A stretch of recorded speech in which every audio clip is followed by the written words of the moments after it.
Dude, this is a pleasure and a privilege. Thanks for taking the time to hang out.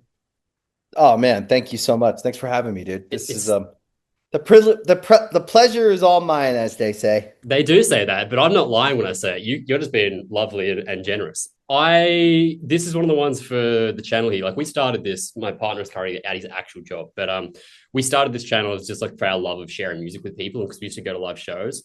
And over the last couple of years, we've had the privilege of meeting like bands we grew up with, and you are legitimately a band that I grew up with, like from the age of 11 right through. My very first like VIP music experience was watching you guys debut Good Morning Revival in Sydney, like a launch party. So I've got Oh like wow. a deep connection to you that you don't even realize.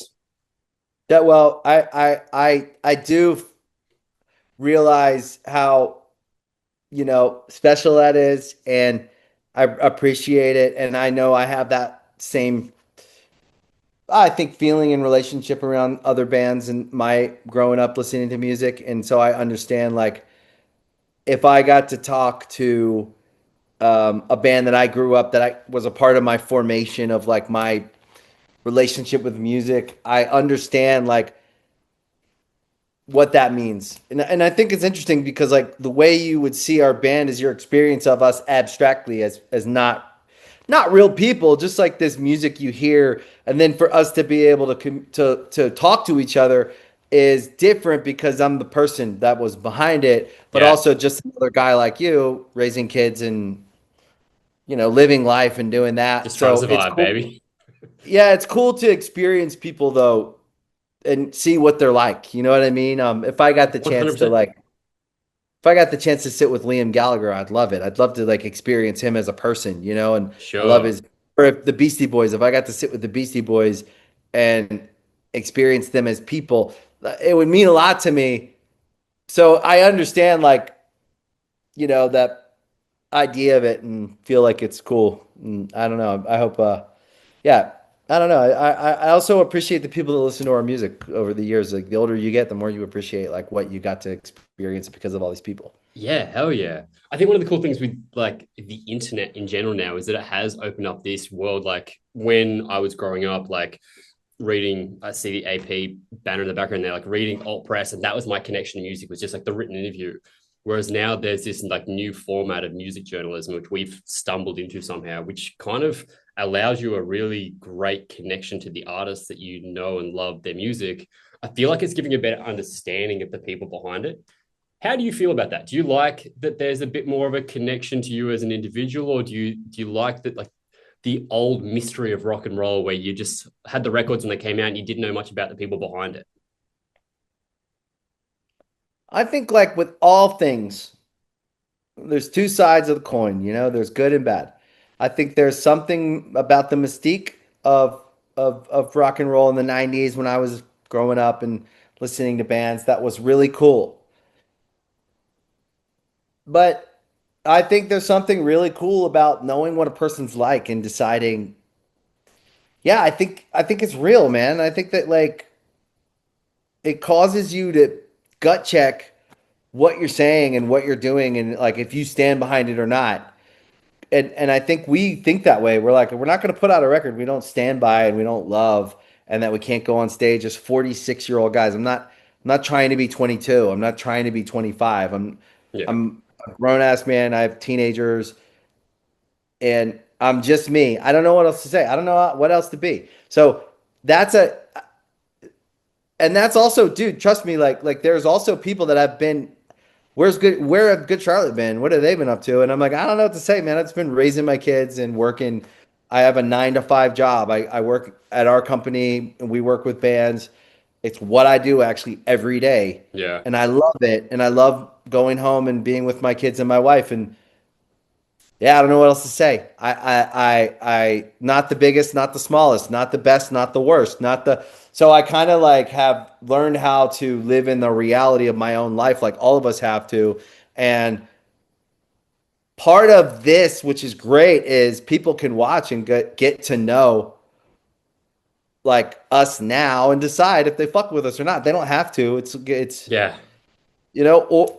Also like it also makes us gut check if we should be doing this and if we want to get back out there because this is the world we're in now. And if you're going to do it, you got to go do the thing. And so we try to pick well. We try to pick the things like the pieces of press and things we do like this. We choose everything. We look at all of it. We try to find the balance of like things we think are like the right thing for us to go talk on or do, Yeah. and you get most of it right, and you try to just do your best job you can, and that's the modern world. It's just like kind of all out there. Like people can go to your Instagram, they can go to your this. Everyone's recording you if you go somewhere and do something, and you Yeah. got to know if you're going to go back out there.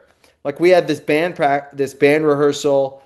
One of the things we've been doing that we never used to do is like rehearsal for live shows is a thing now where we like really put in time, and like I have to say, we're better live than we've ever been because of it. Like we've put a I lot say of practice time, makes perfect. money.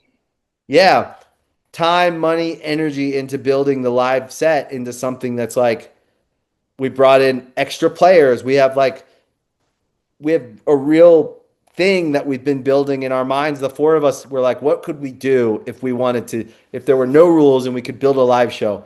And we all start throwing out ideas and we pulled in the best of the ideas and like we have this live show that's the best we've ever been. Hell yeah. Than That we've ever been. And like we brought in fans to rehearsal. Like we were like, we should do something with the fans. Okay, we're gonna bring in 50 people to come hang and like rehearse. We didn't think, oh, they're gonna film us. I know it sounds crazy, but like that's not actually something you had to kind of like think about back in the day. It's no, weird. the shitty And cell phone footage wasn't anything to share. right. But we also didn't once we realized like, oh, of course they're gonna film us. It's not like we were like, stop it. No phones, live in the moment. No, we were like, this is like what people expect, of course. Yeah. And we have to be okay with like us and our fucking week long rehearsal, tired as shit, look like shit, and just like, here you go, guys. Like, we're rehearsing. And also, shitty PA in the rehearsal space. We should have thought about that.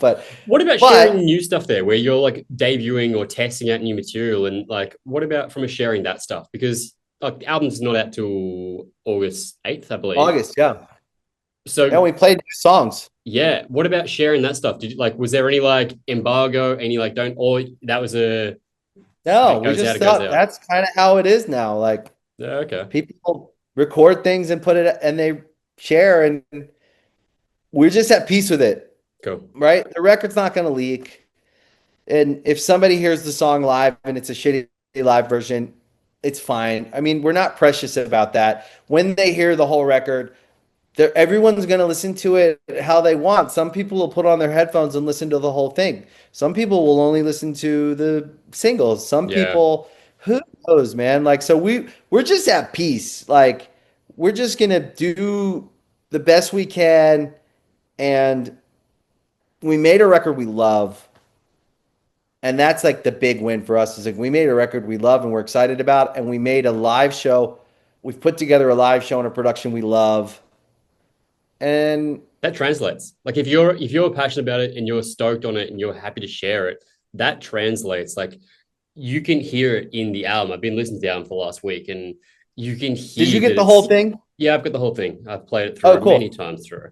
Oh, It's cool. Like you collaborated with a mutual friend, Jordan, on this one, which is really cool. That dude, everything he touches is golden, and this is one of those things. I can hear the little he was flavors a he big part brings. of why this record is modern. There's something Yeah, about this record that's old, and there's something about it that's modern. that's exactly it. You can hear the nostalgic Good Charlotte flavor to it, but it's brought into a new era, and there's new influences kind of sprinkled throughout the whole thing, which I think makes it feel like you've done it for the right reason. It's not, oh, we got to tick this to make a radio song. We got to tick this. You've done what you guys want to do. And I really hear that in the music. I read that you I don't know guys, if there is like an obvious radio song on this record. I have to say, and I said it, we did a reaction to the first single, and I was like, that's an interesting choice for first single because I hadn't heard the album that stage. I was like, it takes like over a minute to get to the chorus, and that's not like the formula for a There's only radio one song. verse. Yeah. But having said that, I've got to say, I thought Mean would have been a really strong single. I thought that would have got people in there. That Oh, riff Mean is is fucking pretty sick. but Mean almost didn't make the record. I'm glad it And did. then it kind of grew on us. It grew on me because it's funny, it's weird, it's catchy, but it also has like it's weird. It just That's what feels I it like kind about it. It's a bit abstract. It has like a hook, but then it has like a weird little time signature change. It's catchy. It has a sing along factor, and then you got that like down tuned riff. That's a banger. yeah, it grows it grew on me because a lot of the songs happen really fast. Like Rejects, what you hear with Rejects and why it's so weird in its format is because that's how we wrote it. And then we didn't change it. We were listening to it. We were like, should we move the verse and there'd be a second verse and then put a chorus and a second verse and make it like normal? And then we were like, it's called Rejects. Why would we do that? Like, there's something about it that feels like a rejected song. There's Sure. only one verse. There's only one. The chorus is kind of catchy enough, but it's not like it was like, oh, this is a smash. We just were like, you know what? If we're staying true to the record, this is the first song we want people to hear because it was the first song we wrote, and Nice. that's why That's a great way it's of doing first. it. And that we feel like it's a good appetizer for the record. And then, yeah, I don't know. And then I don't work here anymore is interesting because it's like I was saying we should just have the way I wanted to do I don't work here anymore was just a guitar and a vocal, like an electric dirty guitar and a vocal, and that's it. And Benj went and did the strings and the this and the that. It sounds good. I like it. But live, I think I want to play it with just a guitar and a like a dirty guitar and a vocal. I love that. I love the idea of mixing up live and having that option for it.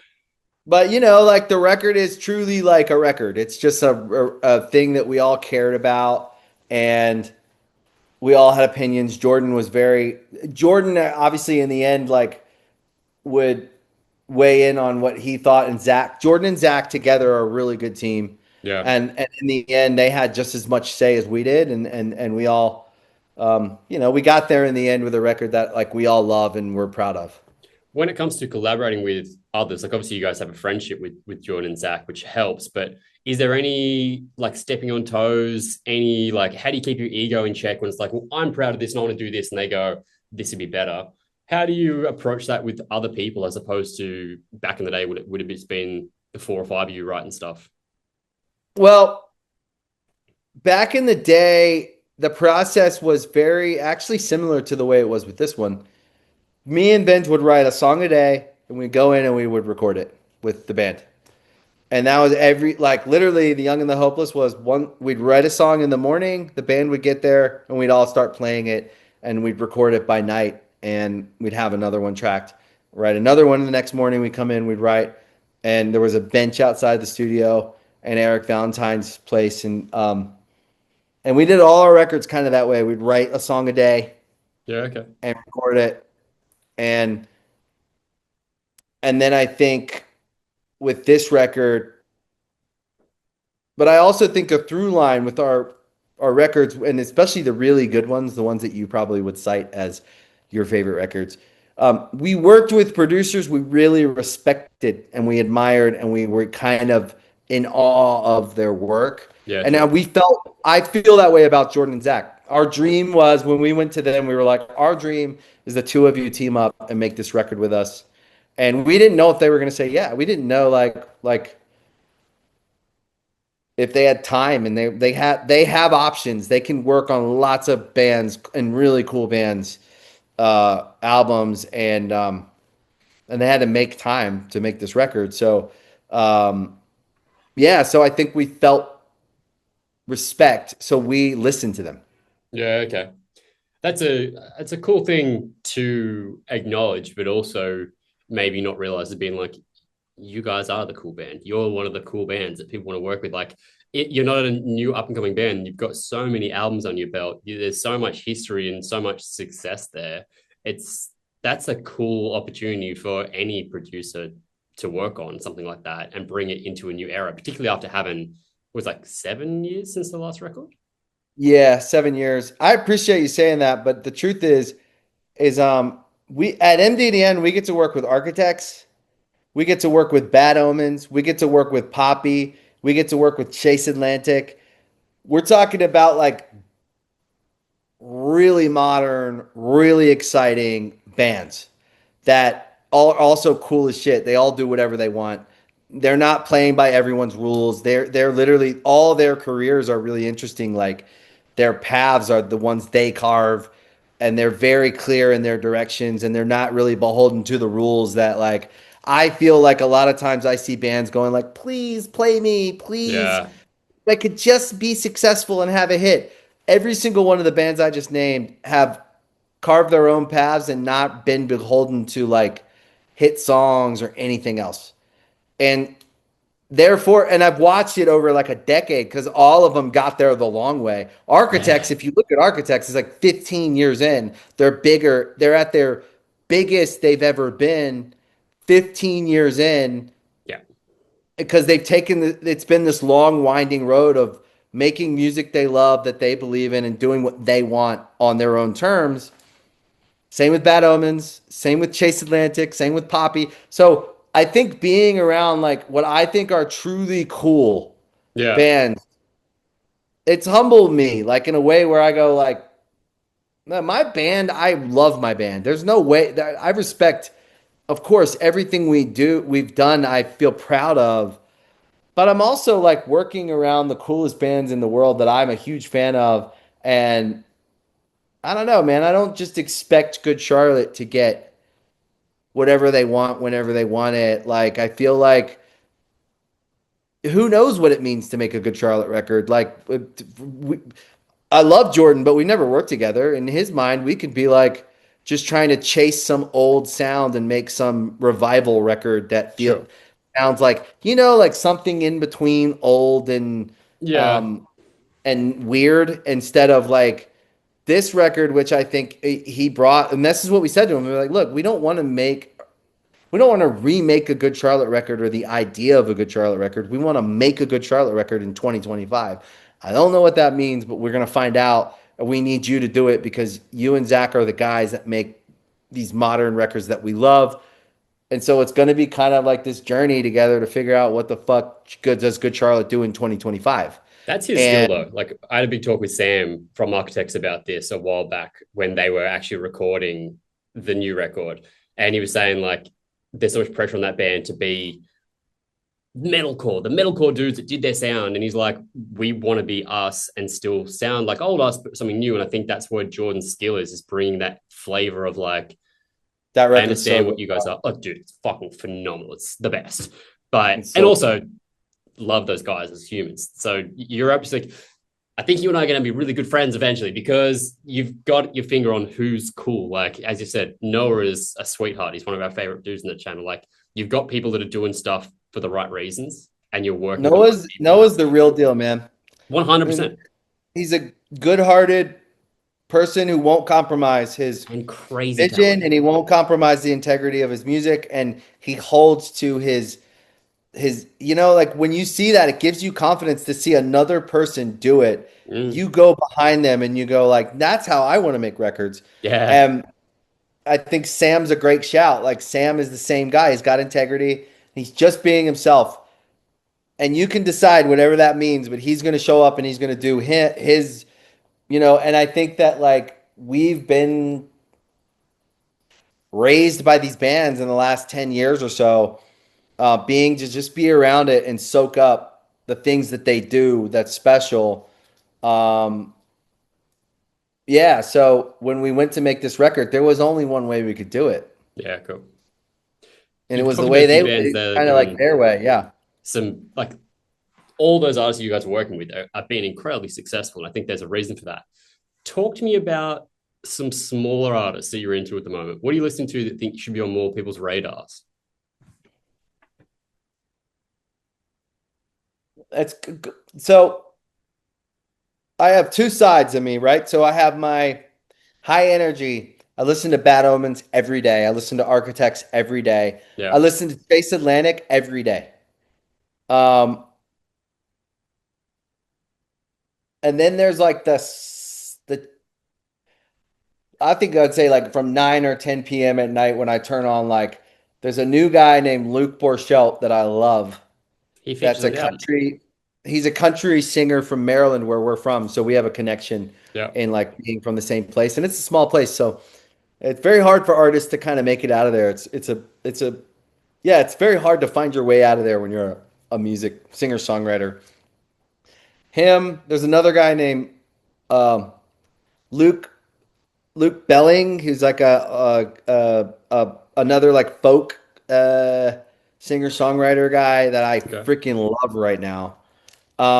There's a guy named Idris. Have you heard Idris? No. Idris is amazing. How's it spelled? You love him. Eyedress. Okay, I'll check it out. Um, some bands we don't work with that I just like love. Hey, I'm always down for Um, it. I think that's a cool thing when you've got someone that like yourself who has like genuine credibility. You've been in the space for so long. You've created some really strong art and you've been able to influence and shape other people's art. It's cool to hear what you're listening to. That's our favorite thing in this channel is just sharing more music with more people. Like we predominantly focus on the heavier stuff on here. I grew up listening to pop punk. That's where like my tie to you guys came in. And it's mhm. funny how many like metalheads are really open to checking out more music. I think that's a really cool thing. So I love hearing what else is out there and what you're into at the moment. Well, I love metal and I love heavy music, so I'm always gonna love hearing heavy bands. Who was that Australian band that just put a record out a couple months ago that I fucking love, and they're on the tip of my tongue. I got to look at my Spotify. There is, dude, So, Australia is just dropping so much good music in the heavy bro, so much space. heat. Australia for heavy music is so good. Yeah, we've been very lucky. Obviously, like a lot of our friends are in that space. You got like Thornhill, Ocean Grove, Polaris, Thornhill, I Alpha. love Thornhill. So good. Thornhill is my shit. I Yeah, I love love those Thornhill. boys. Um, I like Split Chain from the Oh UK. yeah, so good. I love obviously um let me think of my favorite right now. I mean, Turnstile is near and dear to my heart because they're from Maryland, and Oh, like cool. Yeah, yeah, yeah. I've been following them from the beginning, and I just love where they've gone. Over so it's hard for a band to look. I love the musical conversation where people are arguing which record is better and all that, Yeah. but from the inside perspective, for a band to continue to make records that are relevant and important and that stoke conversation, it's very hard. Well, it's expansive Turnstile music has done it so well, and they've done it gracefully, and they're just a great live band. And that's another thing is the obviously most if you fun. see someone live, so Yeah. it's so good. Who else do I like? I should have prepared my list for you. That's okay. That's Um, okay. Well, okay, put it this way. What you talked about your live experience. You guys have elevated, you're really stoked with what you've brought out.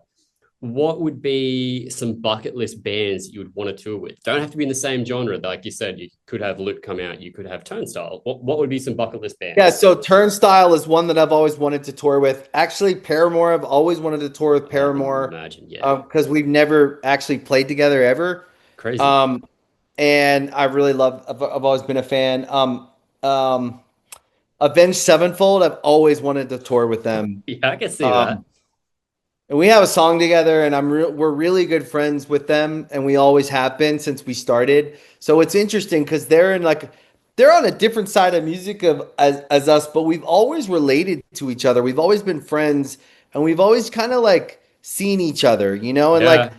I can't explain it except for like maybe if anyone listening understands, like maybe it's like going to school or something. I don't know, like where it's weird when you're in a band and you show up and you're like, is anyone gonna like me? And you like see other bands. You want to be friends with other bands. That's the truth. I don't care what any other fucking band says. When you are backstage at a festival and you're like the new band or you're the one or two records You just in, want to be accepted.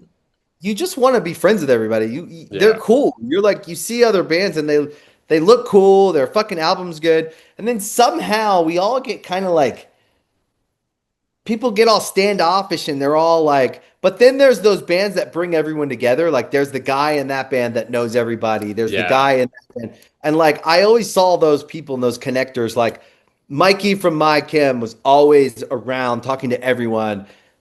Um, there was always like those guys. Pete from Fall Out Boy was always I like was just about to really say like, Fall Out Boy. Yeah, you know what I 100%. mean? Yeah, And there were, and so you always came to appreciate like when bands were like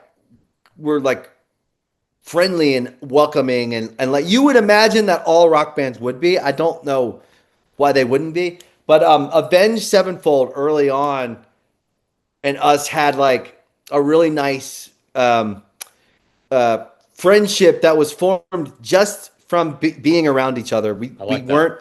This was before we made a song together or anything, and it was a real friendship that's remained for decades. And we've always just loved each other, and we don't need to make another piece of music together. Like it's just so I've always wanted to do a tour with them because we never have, and I Have could you see that ever? happening. That's the River, right? The song that you did The together. river, Have you yeah. ever played that with them before? Yeah, we have. He's Okay. come out and sung it whenever he was around, and now Sam from Architects sings it when he's around.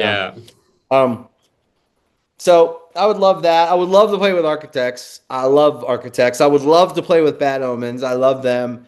Um, and Okay, we're putting together some we dream just love festival lineup rock for a lot of bands. We'll people. we'll we'll play with like any rock band that is cool.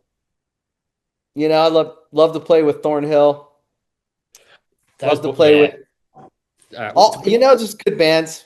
Yeah, we've had a history in this channel of accidentally manifesting this with people. Like we've had bands be like, "I just want to play with this band one day," and then like 6 months later, a tour gets announced. So I'm just gonna put it out in the ether, Put it out there. and hopefully it happens in Australia because we don't get enough of that out here. Yeah. Oh, that's exciting. All right, so we're We're gonna get coming to back. Australia. We're coming to Australia. We're putting it together now. So it's going to be Great. it's happening. We're just putting together the shows because we're trying to figure out the dates and you know if we're going to come to that to this if we're going to come down under then we might as well try to put together that part of the world so that we can, you know, you have to make it efficient for So get it. everybody, time, money, all that stuff, like where, because it's expensive to bring the whole thing down there. And like, I have to, like, the joke with Good Charlotte is the shows are going to be really big, but we're not going to do that many of them. So it isn't a money thing. We're not going to make money. Like, when you It's the tour, experience. Yeah, you make money if you do lots of shows. We're not doing a lot of shows. We're doing like if we do 50 shows next year, that'll be a lot of shows. that's still a lot of Like shows. it's a lot of shows, but some bands are doing 100, Yeah, 150. Like we're going to try and do the whole world and get to every place that's ever cared about us. Australia being number one. That was the first place that we ever had like mainstream type of success was Australia. It's like that yeah. was the first place I that was remember playing little our things breaking on records. the radio. Yeah, so yeah, it'll always be like a number one place for us. So we're coming. It's How going do to you be go? great. Because it's a long way to get here, and because Australia is the worst when it comes to like logistics, because we're so big but with so few cities. Do you try and go like show off day to spend some time in a place, or do you kind of just go, let's just get in, go like East Coast, bang, bang, bang, throw the others in there, and then move on? So I have so many friends in Australia, and I like so many people that I know over the years because I lived there while I did The Voice. I did all that stuff. Yeah, So, however the shows have to happen, I wouldn't even try to interject what I need. I would just once the shows are planned, I'd either come before the shows and hang sure. or stay after the shows. Yeah, that's the way to do it. If you've got the luxury Yeah, of being able to do that, having some yeah. downtime, because we get so many friends that like Get a Sam week from and Architects. He was like, chill. "We're here, but we're going to be in Melbourne tomorrow and then Brisbane. Like, you've got 4 hours. Let's try and hang." Makes it And real my hard. best friend lives in Sydney, and I can stay at his house. I stay there every time I'm there. So he's got a guest house. It's amazing. I just stay in his guest house, Heck and yeah, well, him and his wife and his family. So like his kids, and we've been very close for a decade and a half.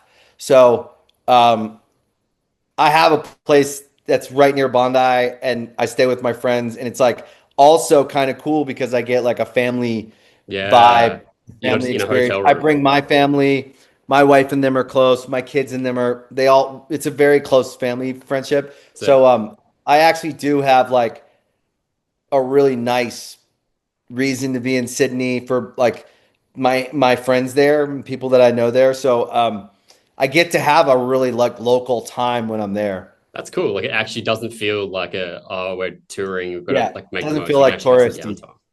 Okay, Yeah, so I'm gonna go back to the album to finish here, and I've got hard questions. These are yeah, the shit questions.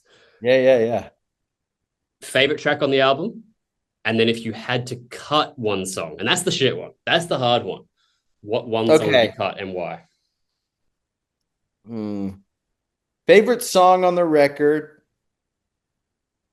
is probably a tie between Dress Rehearsal, which is a song about my Ballady. dad, and Yep. it's a very healing song for me and my brother. Cool. Um, and and so it means a lot to me. Not the most obvious song, probably some people might even skip it, but for me, it was like one that I just needed to get out, and Yep. it feels good when you get something out like that. Um, and then uh, I don't work here anymore. Just something about it hits Okay. me. Like it's my other. If I had two favorite songs, Yep. that would be high. I don't work here anymore. Just I needed to say it.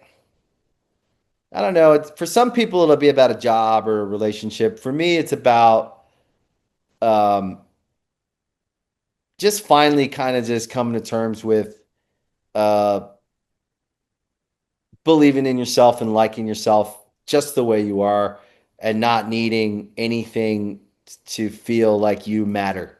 Yeah. So like I had to come to terms before I could come back with Good Charlotte.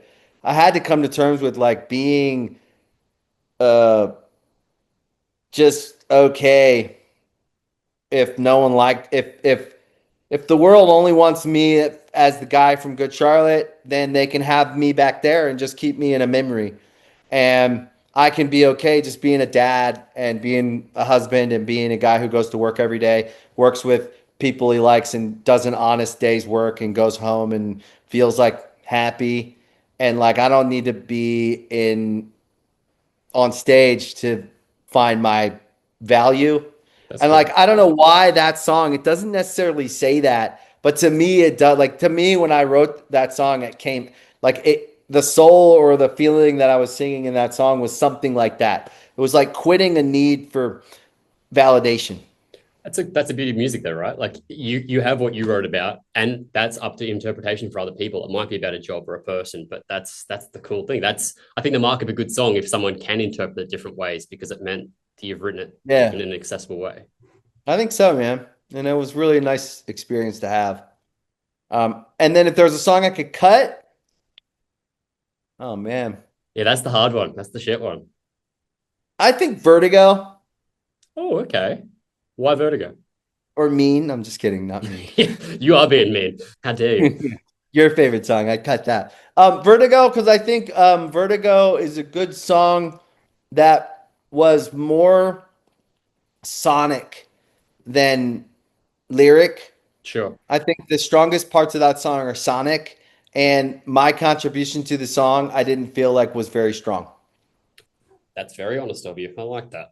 I didn't think that the lyrics were as strong as the rest of the album, and but I wouldn't cut it because Petty Hendrix, I love him personally, That's such a and cool voice. I love him as a person. He's like a really awesome guy, and I would Okay. never cut that because I want him on our record because I love him and I believe in him. Um, but my part, if like I was trying to get Petty to do the whole thing, and then Jordan was like, "No, trust me, like you're overthinking it," and I do, I trust him. But I to this day, I still feel like my performance on it, everything I felt, I didn't feel the strongest about it. Watch that become the fan favorite. The one that you're like, I just didn't do it the way I want. That's the one for some reason. And you never know why fans just go, oh, there's just something about that. That's how the anthem was when we did the anthem. I felt the same way. That's so funny. I thought it was the That's weakest song on the record. It was, yeah, I just spit it out.